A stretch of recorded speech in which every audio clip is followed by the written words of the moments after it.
Hello and welcome to Eden Live, where I am reading all of Eden by FREI live on Facebook and on YouTube, with the recorded clips then making their way onto Instagram, IGTV. We're a little bit later than usual today, but let that not trouble us. There was a reason. I was busy doing something else earlier on. So while normally I would go out at 6 o'clock London time, it's now actually 8:30, but I don't think it matters gravely because I know that most of you watch this not live, but actually at some other point later on anyway.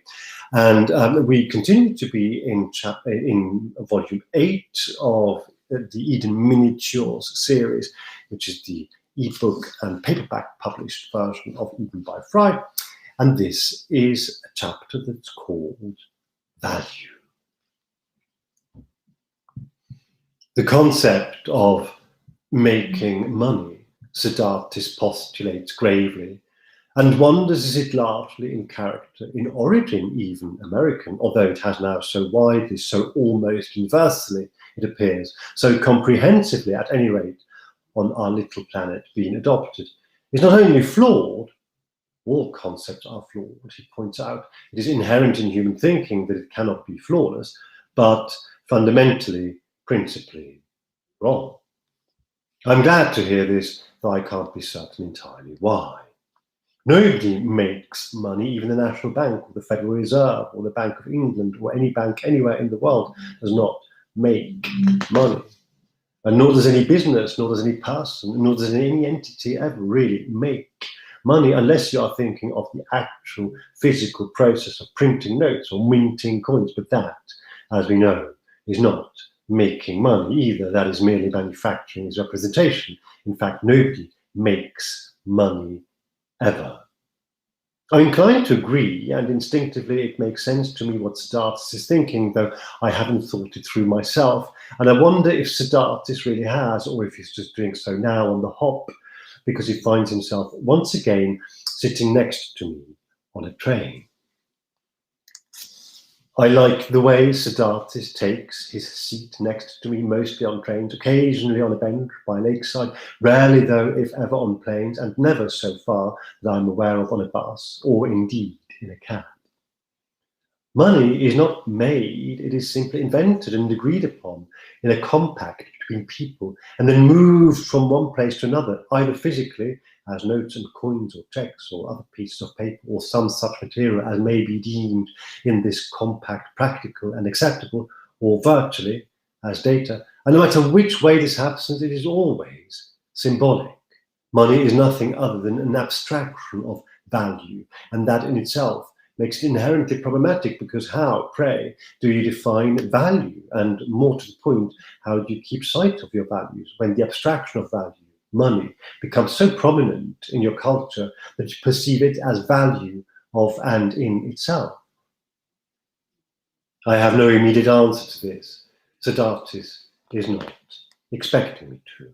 And so, not for moral or political or ethical reasons, though possibly for these also, but first and foremost for logical reasons, any economy that is predicated on the idea of making money, and any culture that embraces this idea of value of and in itself, is not only flawed, as any human economy always has to be and will be, but fundamentally, principally wrong. Whereas the moment we stop thinking of making money and start thinking instead of creating value, for which, in one form or another, money may or may not serve as an instrument, as a lubricant, so to speak, as a convenient communication tool of quantifiable entities, such as and where they exist, no less and certainly no more. As soon as we do this, we can begin to aspire to wish to become able to consider ourselves an advanced society. I like it when Sedartis uses the first person plural as he thinks to me. It makes me feel we're in this together somehow, though somehow I'm almost certain we're not, or rather we most likely are, but not at the level and not in the way that is obvious, but in a deeper, more meaningful, more universal sense. And in that sense, almost certainly, we absolutely are in this together. Are we not one?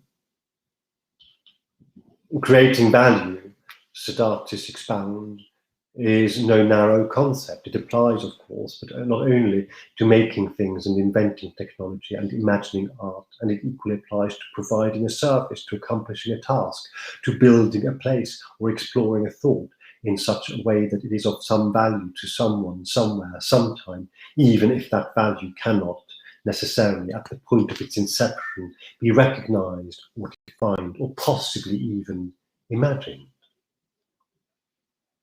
That makes sense to me and strikes me as almost stating the obvious just a bit. Is it? Thus, being a good waiter is creating value, much in the way that being a good cleaner is creating value, as being a good musician is creating value, as designing a good app is creating value, as singing and recording a good song is creating value.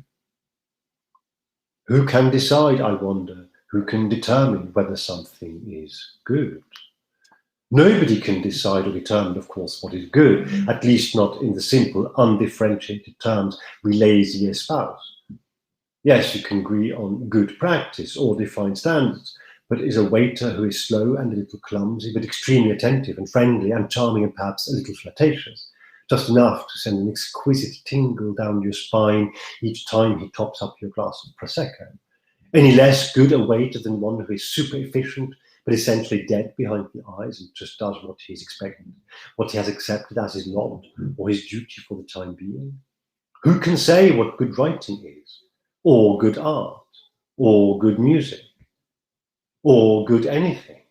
Nobody can. It's almost entirely a question of taste and the prevailing consensus, the current culture. But what you can say, because you know when you see it and when you come across it and when you experience it, all of which is the same, I'm only emphasizing the point perhaps unnecessarily, is whether somebody does what they're doing to the best of their ability and whether they seek to make that ability in the longer term greater, or whether what they do is perfunctory, or indeed, and that is by some margin the worst motivation anyone could think of, they are only doing it to make money. Ask not, therefore, how you can make money. Ask how you can create value. Expect not to be valued by money. Expect that the value you create is honored. I'm about to interject an inconsequential and certainly not fully formed but broadly approving thought of mine own, but Sedartis is not yet done.